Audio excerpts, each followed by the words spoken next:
Hello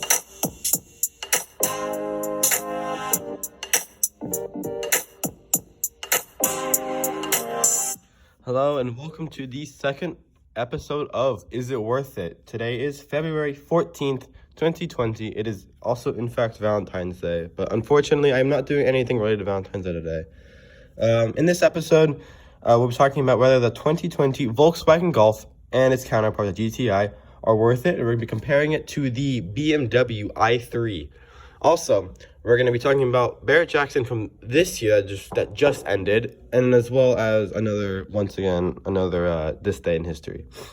Before we get into the episode, let me tell about our sponsor. Sponsor today is Raid Shadow Legends. Raid Shadow Legends is a free mobile app that you can get on your phone, your iPad, tablet, anything. It is honestly probably the highest quality game on mobile. You should get it. All the pros play it. It's got about like 25 million players, something like that. You should honestly get it. It's probably the best game out there. I've played it for about 7 years, and I'm like one of the best. Anyway, so the Volkswagen Golf GTI has a 147 horsepower turbo 4-cylinder, while that is the GTI counterpart, has the 147 horsepower turbo, while the normal Volkswagen hatchback doesn't have as much. It's got 81 less horsepower, but it's also fun to drive.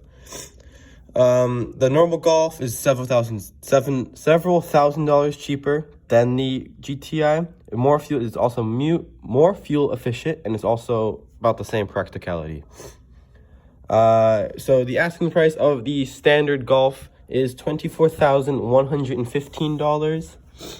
So Volkswagen basically has turned the Golf into a one-size-fits-all shopping experience. Buyers can spend $800 on an optional 8-speed automatic. The estimated EPA estimates the 2020 Golf will earn a 28 miles per gallon in the city and 36 miles per gallon on the highway in its standard stick-shift form.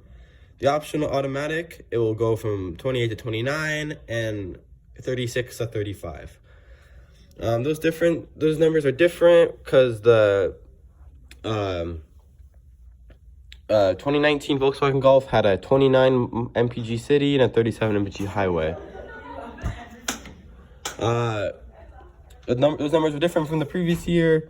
And Volkswagen says that their miles per gallon on the new 2020 Golf is 43 miles per gallon. However, this is most likely incorrect because Volkswagen is known for kind of faking their numbers in order to make it sound better than they are.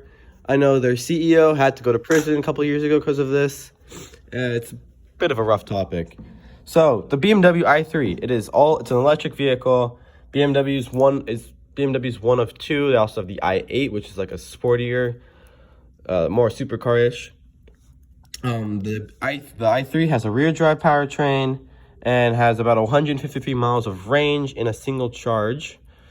However, the charging time is about 30 minutes, so you basically, in a gas station for the Volkswagen Golf, you have to be in the gas station for about 2 minutes at the most, while for the BMW i3, it will be about 30 minutes. So, make sure you bring a book. The i3 is unlike any other electric car in the market, because it has a gas-powered range extender just in case if you don't purely trust the electricity. However, studies are proven to show that it is not a valuable option to take on a long trip. The range extender version, just stick with the electric only. So the 2017 i3 went from 0 to 60 in about 6.6 seconds. Both the regular and sportier i3s they both have really fast 0 to 20. So around town, if you want to beat someone offline at a traffic light, it's a pretty good option. The i3 suspension dispenses with cracks, bumps, and expansion strips, so it will deal with little holes easily. However, rougher terrain, it will not be the most ideal situation for it. So the i3's 42.2 kilowatt battery pack pales in comparison to the Chevy Bolt's 60 kilowatt battery. Has an EPA rating of 259 miles The BMW i3 only has 153 miles. And another electric car, Tesla Model 3, has 322 miles with its battery. So basically, in terms of range, the i3 has one of the worst ranges. However, it's also one of the smallest vehicles. But like vehicles such as the Chevy Volt is like not even big, like barely any bigger, and it can go almost twice as far. So, and then one more thing, the price of the BMW i3 is about $45,000. So you could buy 2 Volkswagen Golfs for the price of one BMW i3. So in conclusion, the Volkswagen Golf is the more ideal vehicle. It is powered on petrol, allowing it to last much longer, not in terms of range, but in terms of like living ability, because most electric cars, after about 3 or 4 years, the battery dies, and you have to get either a completely new car or a completely new battery. Well, a fuel-powered car, hypothetically, will last forever.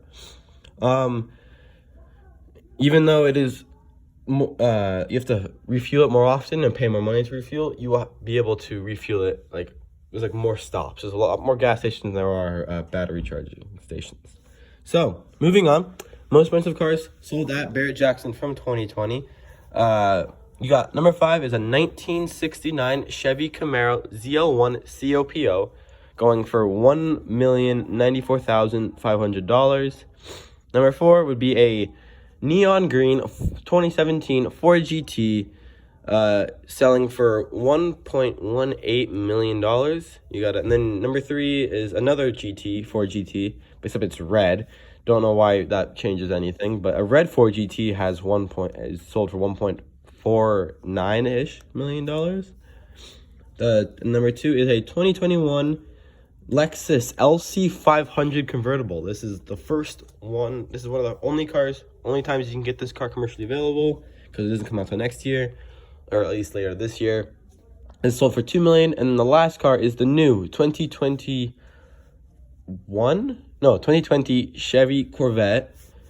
Like the design, like the concept car, sold for $3 million.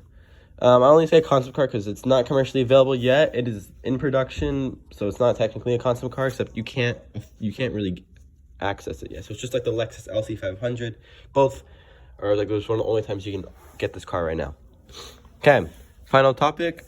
This day in history, it is Valentine's Day, February 14th, and on this day, Jeff Gordon made his first Daytona 500 start. He made quite a splash, finishing in the top 5. On lap 170, he trying to avoid the spinning cars of Michael Waltrip and Derek Cope. Rusty Wallace's Pontiac lost control and cartwheeled several times down the backstretch grass. This is it for this podcast. Make sure you stay tuned. Next podcast will be coming out sometime next week. Not too sure yet. Make sure you subscribe, click the bell icon, do all that stuff, and I'll see you guys later.